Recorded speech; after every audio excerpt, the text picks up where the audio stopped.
13h, le journal à la présentation, Gorbel Jacoba Diafatoussar. Gorbel, bonjour. Bonjour à tous. Dans l'actualité de ce jeudi 2 février, les travailleurs de l'hôpital régional de Ziguinchor menacent d'aller en grève dans les prochains jours. Ils dénoncent le retard de paiement des salaires et primes de motivation ainsi que le non-versement des cotisations de retraite à l'IPRES. Le directeur de l'hôpital appelle au dialogue. Les populations de Kerbala dans la commune de Malalnguer à Louga réclament de l'eau potable et demandent à être connectées au réseau du lac de Guiers situé à 25 km de leur village. Et puis les bus Sénégal d'Emdik sont arrivés hier soir à Kaolack. La région est desservie par 3 lignes. Dans la deuxième tranche, nous aurons les sports. Nous parlerons de la CAN 2017 au Gabon. L'invité de la rédaction est Fatou Dia, sociologue et statisticienne à l'IFON. La revue de presse, c'est l'affaire de Marianne Senghor. Tout de suite, le développement. Radio Sénégal, l'info en toute responsabilité. Gorbel, les travailleurs de l'hôpital régional de Ziguinchor menacent d'aller en grève. Ces travailleurs se plaignent de la faiblesse du plateau technique de l'hôpital. Ils déplorent également le retard noté dans le paiement des salaires et primes de motivation, ainsi que le non-versement des cotisations de retraite à l'IPRES. Ces travailleurs de l'hôpital régional de Ziguinchor ont tenu hier une assemblée générale. On écoute à ce sujet le secrétaire général du syndicat des travailleurs de la santé, section Ziguinchor, Bakary Diémé, interrogé par Younous Diédhiou. Il y a des services qui ont ouvert et qui jusque-là n'arrivent pas à décoller correctement. Le manque de matériel, le manque d'un personnel suffisant. Nous demandons à ce que la direction fasse mieux. Vous prenez la charge du personnel, mais il y a des problèmes parce que tout simplement le personnel par rapport à leur statut, à leur cotisation sociale, il y a des problèmes. L'IPRES, jusque-là depuis que nous avons démarré, aucun contractuel de l'hôpital de la Paix n'est détenteur de numéro d'IPRES. Parce que tout simplement, la direction n'a pas encore fait la sécurité sociale. Il y a tout le temps des retards et on ne peut pas continuer vraiment dans ça. Par rapport aux fournisseurs, ça pose problème. Souvent, nous avons des ruptures au sein de l'hôpital, au niveau du labo, au niveau de la pharmacie, au niveau du consommable. Il y a beaucoup de choses qui ne doivent pas manquer par rapport à l'État aussi. Ils nous ont inauguré un hôpital et après, ils ont laissé une direction et la direction se débrouillait pratiquement toute seule. C'est vrai qu'il y a quelques investissements, quelques appareils qui nous sont envoyés ça et là, mais il reste un hôpital comme un hôpital de la paix contre une seule ambulance. Comment vous pouvez expliquer ça ? Le secrétaire général du syndicat des travailleurs de la santé, section de l'hôpital régional de Ziguinchor, Bakary Diémé. Gorbel, une réponse de la direction, c'est celui du directeur de l'hôpital. Il appelle les travailleurs au dialogue. Fadel Sarr soutient toutefois que l'État a consenti beaucoup d'efforts dans le relèvement du plateau technique de l'hôpital. Le directeur assure également que la procédure d'adhésion à l'IPRES est enclenchée depuis janvier 2016 et que les premiers versements ne devraient pas tarder. Le directeur général de l'hôpital de Ziguinchor, Fadel Sarr, joint par Younous Diédhiou. C'est à partir de janvier 2016 que des contrats avaient été signés avec les travailleurs. Et donc depuis lors, on a suivi la procédure d'adhésion aux institutions de prévoyance, notamment la Caisse de sécurité sociale et l'IPRES. C'est vrai que pour la Caisse de sécurité sociale, il y a eu un début d'exécution parce que les cotisations commençaient à être versées. Bon, à l'IPRES, on attendait d'avoir le numéro d'identification d'adhésion pour pouvoir procéder au versement. Mais donc on s'est réunis avec l'intersyndicale hier et on leur avait fait comprendre qu'on allait prendre les dispositions qu'il fallait à partir d'aujourd'hui pour au moins pour déclarer ces agents-là au niveau de l'IPRES pour qu'ils puissent bénéficier de numéros d'allocataires. Voilà où nous en sommes. Bon, concernant les équipements, il y a des efforts énormes qui ont été faits, consentis aussi bien par la tutelle, le ministère de la Santé, que par nous-mêmes. Voilà, à l'instant, le directeur général de l'hôpital de Ziguinchor, Fadel Sarr.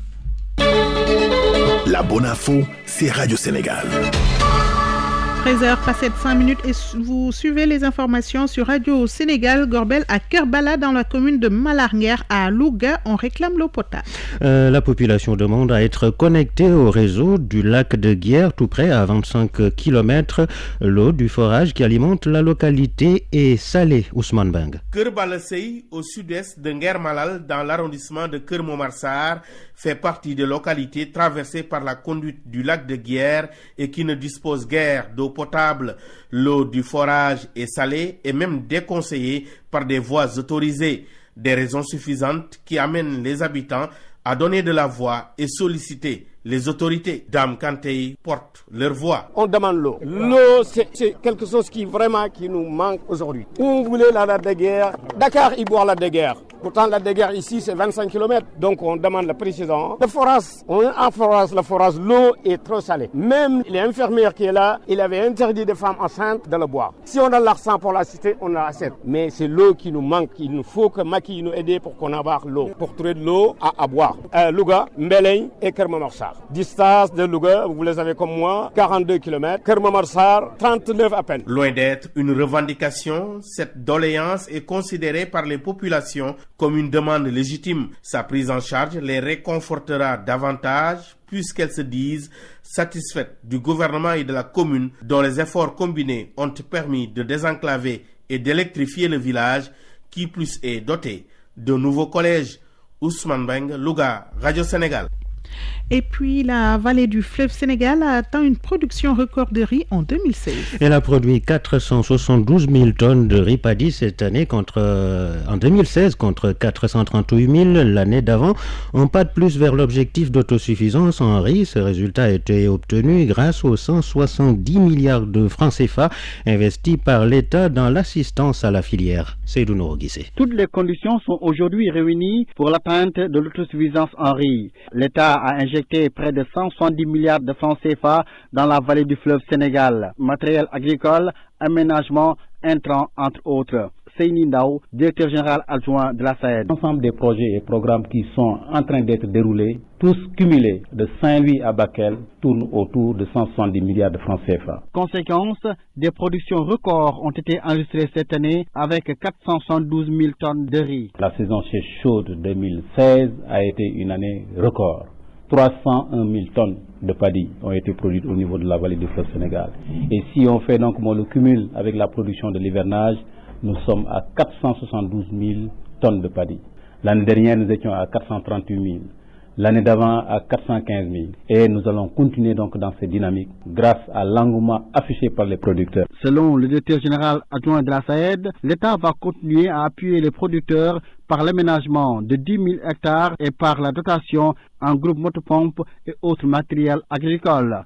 Sans lui, Seydou Nouro Guissé, Radio Sénégal. Restons parler de céréales, cette fois du mil, avec le projet des services des entreprises du mil qui devient une réalité à Kaolack. Il vient d'être lancé par les autorités administratives de la région. Ce projet a pour objectif d'augmenter la production de mil et des revenus pour tous les acteurs de la chaîne de valeur mil. Pour une parfaite connaissance de ce projet, les responsables ont tenu un business forum. Les détails avec Daouda Laïbadian. Le projet des services des entreprises du mil ISDA PCM prend forme dans la région de Kaolack après sa phase expérimentale. Son objectif est d'augmenter la production du mil pour assurer la consommation mais également aider à la génération de revenus pour tous les acteurs de la chaîne de valeur mil. Laurent Gomis, coordinateur de ISDA PCM. La production, si on l'augmente, c'est pour que déjà les gens aient de quoi manger, aller vers la sécurité alimentaire. Mais il y a aussi de l'argent. Et voilà pourquoi l'axe transformation et l'axe commercialisation est très très important dans notre projet. Le gouverneur adjoint chargé du développement loue les performances du PSM. Jean-Paul Malik Faïs. Le PSM est en phase avec le programme de relance et d'accélération de la cadence de l'agriculture sénégalaise, qui est le volet agricole du plan Sénégal émergent. Ce projet est aussi d'une extrême importance pour la région de Kaolack quand on sait que l'agriculture occupe 75% de la population active avec des cultures dominées par les céréales, le mil, le maïs, le sorgho, qui couvrent près de 52% des superficies cultivées. Et le mil à lui seul occupe plus de 80% des terres cultivées. Dans ces objectifs spécifiques, le projet des services des entreprises du mil compte parvenir à faire accroître la production agricole de la chaîne de valeur du mil par le renforcement des capacités techniques des acteurs, la facilitation de l'accès au crédit, l'appui à l'accès aux intrants de qualité, mais surtout développer le commerce du mil et des produits du mil transformés avec l'amélioration des conditions de travail post-récolte. Les cibles sont les organisations de producteurs, les unités de transformation, mais également les opérateurs de marché. Dans Kaolack, Radio Sénégal. Kaolack, toujours, les bus Sénégal Demdik sont arrivés hier soir. La région est desservie par 3 lignes. Ce sont des bus spacieux, climatisés et confortables avec 45 sièges. Le prix du ticket de transport Dakar-Kaolack est fixé à 4 000 francs CFA. Correspondance Ndeye Fatou Ndiaye. Les passagers Kaolack-Dakar peuvent désormais voyager en toute quiétude. Les bus Sénégal Demdik ont commencé à desservir cette ligne depuis ce 1er février. Les bus sont spacieux, climatisés avec des sièges confortables pour 45 voyageurs. Lamine Diouf, gérant des lignes Dakar-Kaolack. C'est un voyage qui a été excellent par rapport aux conditions de voyage, excellent par rapport au timing, excellent par rapport à la tenue de route de nos conducteurs. Le bus prend 47 passagers, mais il faut y enlever le chauffeur et le convoyeur, donc ça fait 45 personnes. Il y a 3 bus qui font la desserte Dakar-Kaolack tous les jours. Ces bus quittent tous les jours Kaolack à 7h et à 15h. Le départ se fait à Medina Bay et le terminus à Dieuppeul Liberté 5. Le prix du transport est fixé à 4 000 francs CFA par voyageur. Ndeye Fatou Ndiaye, Kaolack, RTS. Et puis Gorbel, le ministre des Affaires étrangères, tient un point de presse cet après-midi. C'est à partir de 16h30. Cette rencontre avec les journalistes va porter sur les conclusions de la 28e conférence des chefs d'État et de gouvernement de l'Union africaine tenue les lundis et mardis derniers à Addis Abeba en Éthiopie. Le monde bouge et vous devez le savoir. C'est pourquoi Radio Sénégal vous tient informé des faits, gestes et paroles qui impactent la marche du monde.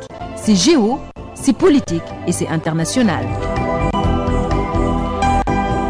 Et nous démarrons l'actualité internationale avec une mauvaise nouvelle. Étienne Tshisekedi qui est décédé hier. L'opposant historique congolais a été emporté par une embolie pulmonaire dans un hôpital de Bruxelles en Belgique. Il était âgé de 84 ans.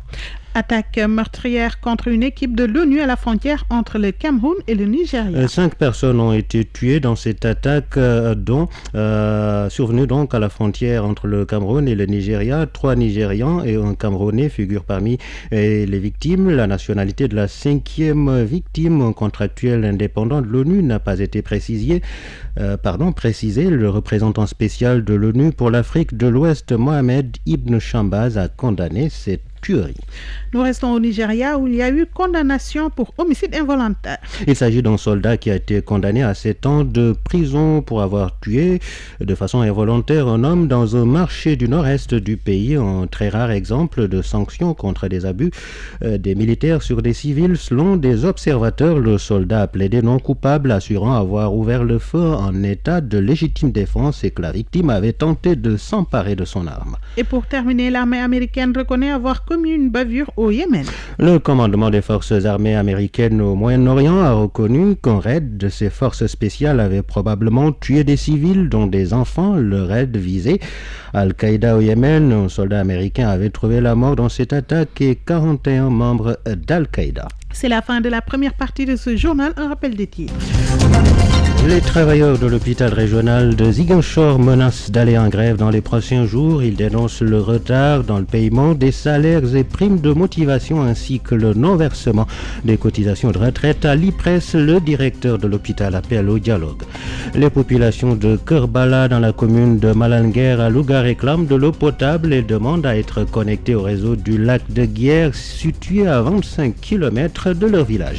Et puis les bus Sénégal Demdik sont arrivés hier soir à Kaolack. La région est desservie par 3 lignes. Merci Gorbel Jacoba. Je rappelle que dans la deuxième tranche, nous aurons les sports. Nous parlerons de la CAN 2017 au Gabon. L'invité de la rédaction est Fatou Dia, sociologue à Lifon. La revue, c'est l'affaire de Marianne Senghor. Radio Sénégal est au Gabon et vous y êtes. La CAN 2017 vient chez vous grâce à nos ondes. Du 14 janvier au 5 février, vous aurez tout sur la Coupe d'Afrique des Nations de football. L'équipe de Radio Sénégal sera avec les Lions du foot pour tout vous dire. La seconde demi-finale de la CAN Gabon 2017 oppose ce soir deux équipes en quête d'une cinquième d'un 5e trophée, le Cameroun et le Ghana, une rencontre qui promet selon les coachs en conférence de presse hier.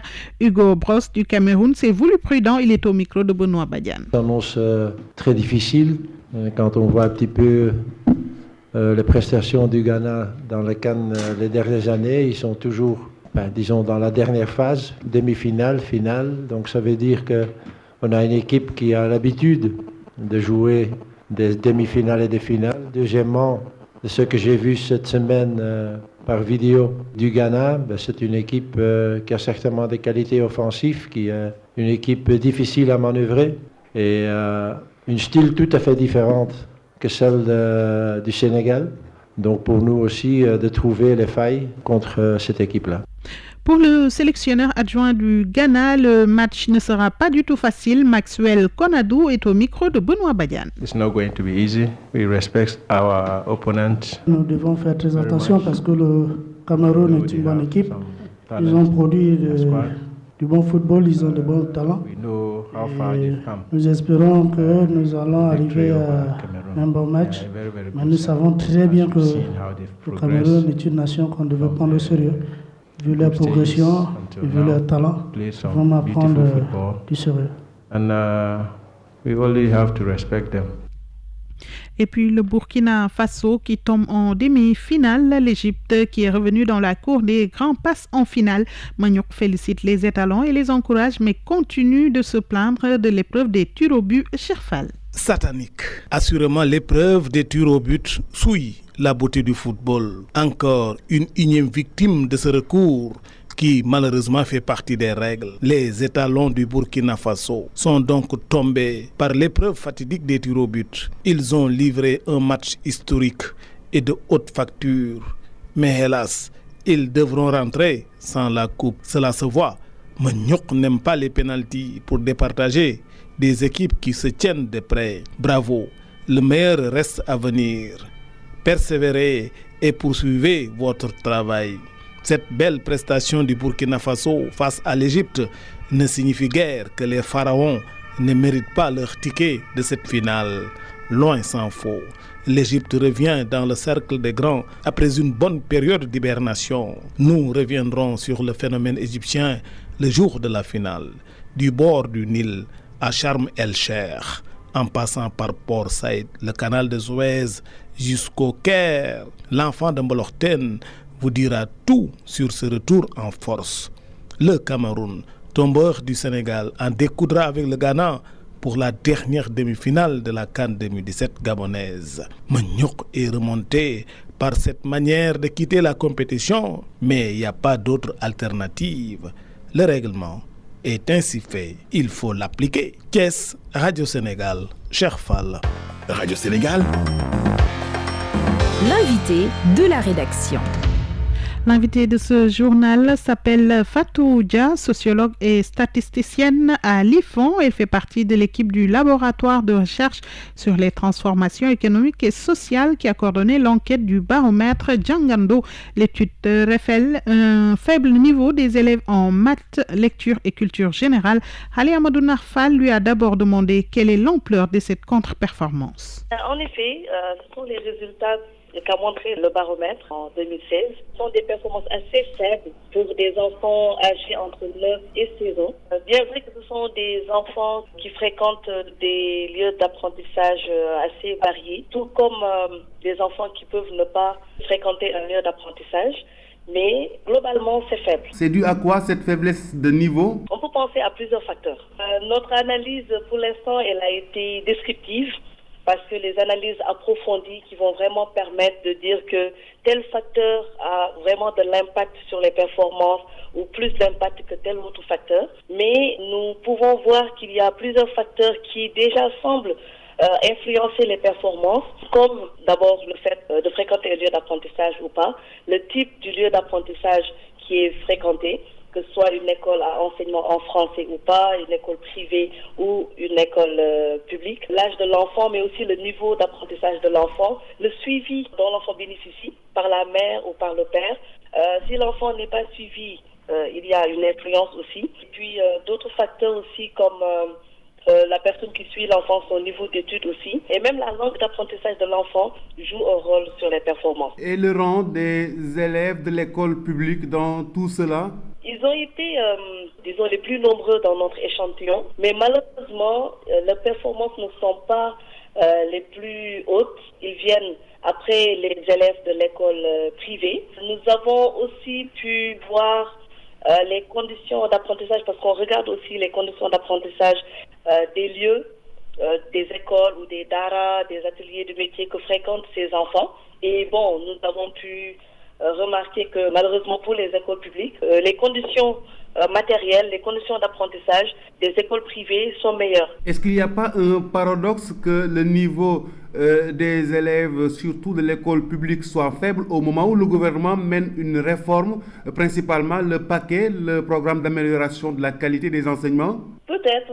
Bon, honnêtement, je ne pourrais vous dire sur ce sujet-là.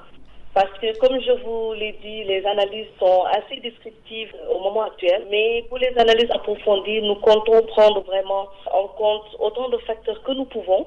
Malheureusement, nous ne pouvons pas tout prendre en compte. Il y a pas mal de choses que nous n'avons pas pris parce que sinon, ce serait pas vraiment analysable à notre endroit. Est-ce que les élèves de Dakar, Ziguinchor, Saint-Louis, Thiès, grosso modo les grandes villes du pays, sont mieux lotis en mathématiques, en culture générale que les autres? En effet, les trois régions vraiment qui se démarquent pour les trois disciplines, c'est Dakar, Ziguinchor et Thiès. Dakar est en tête, suivi de Thiès et de Ziguinchor. Par contre, ce qu'il faut noter, c'est que même Dakar qui est en tête n'a pas des résultats, des taux de réussite extraordinaires, malheureusement. Nous avons en lecture pour Dakar, ces performances, ces taux de réussite se situent entre 20 et 30% seulement. Pour les mathématiques, c'est entre 30 et 35%, pour la culture générale, entre 35 et 40%. Donc vous voyez que même Dakar qui est en tête n'a pas des taux de réussite qui atteignent même pas 50%. Est-ce que le baromètre Djangando, à la suite de ces constats, propose des pistes de réflexion, des solutions? Il y a plusieurs pistes d'action que nous proposons, mais surtout que nous proposons à tout le monde pour qu'on y réfléchisse ensemble. Pour l'amélioration des performances globales, pensons à la structuration des enseignements en vue d'installer un socle minimal de compétences, parce que notre baromètre, ce qu'il mesure, c'est vraiment les compétences minimales que tout individu devrait avoir pour pouvoir être autonome dans la vie. Si un enfant suit 3 ans d'études, il devrait pouvoir réussir en lecture, en mathématiques et celui en culture générale. Fatou Dia, je vous remercie. Radio Sénégal, la revue de presse. C'est avec Marianne Senghor. Lutte contre les accidents de la route. Le Soleil nous apprend que le président de la République a axé sa communication hier en Conseil des ministres à la sécurité routière et à la gestion préventive des accidents de circulation. Dans l'Observateur, Macky Sall déplore les énormes pertes en vies humaines sur nos routes dues en particulier à l'état de vétusté très avancé de nombre de véhicules et au non-respect par les conducteurs des règles prudentielles élémentaires du Code de la route. Dans le quotidien, la direction des transports routiers déclare que les accidents de la circulation ont fait 500 morts en 2016 au Sénégal. À Thiès, par exemple, nous apprend toujours le quotidien, les motos Jakarta sont impliquées dans 60% des accidents de la circulation.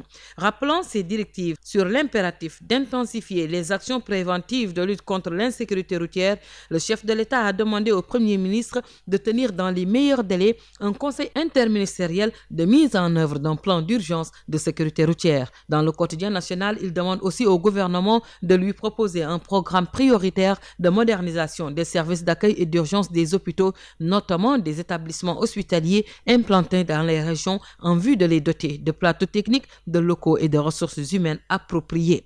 Dans le Soleil, on nous apprend aussi que le président de la République met beaucoup de moyens dans l'agriculture pour développer ce secteur. Ainsi, plus de 79 milliards sont mobilisés pour accélérer la mécanisation de l'agriculture. 1320 tracteurs sont attendus au Sénégal, précise la Tribune. Dans le Soleil, Seydine Ndao, directeur général adjoint de la SAED, renseigne qu'en 2016, une production record de près de 472 000 tonnes de riz paddy est enregistrée. Quant au patron de TSE, Cheikh Amar, il assure dans l'Observateur que nous atteindrons l'autosuffisance en riz en 2017.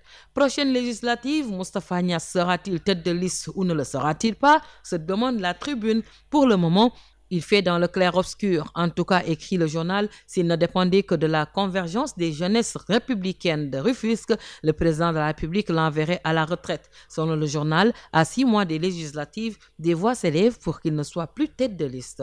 Par ailleurs, toujours dans la Tribune, on nous apprend que c'est la course au soutien dans la lutte pour le contrôle du Parti socialiste. D'après le journal, Khalifa Sall, maire de Dakar, était hier chez l'ancien premier ministre de Abdou Diouf, Mamadou Lamine Loum. À la veille des législatives, c'est le grand Wouré, le grand jeu d'encre, écrit Nandité, qui avance que l'homme politique n'est jamais si près de son but que quand il garde le silence. Et Idrissa Seck est dans un silence profond, titre Zoom Info. Dans ce journal, l'homme fort de Thiès déclare que l'arbre qui tombe fait beaucoup de bruit, mais la forêt qui pousse n'en fait pas. Sport, football, CAN 2017, les Pharaons retrouvent le haut de la pyramide, titre Libération. L'Égypte en finale, 7 ans après notre lasse. Au bout de la séance de tir au but, l'Égypte s'est qualifiée pour la finale de la CAN. Les étalons peuvent nourrir des regrets, écrit le quotidien national Le Soleil. Et bien sûr, la revue de presse qui met fin à ce journal. Merci à l'équipe technique, Amadou Ndiaye, Marie-Claire Sen, Sedem Oumarso, réalisation Marianne Ndiaye, présentation Gorbel Jacoba Diafatou Sarr. Merci de l'écoute.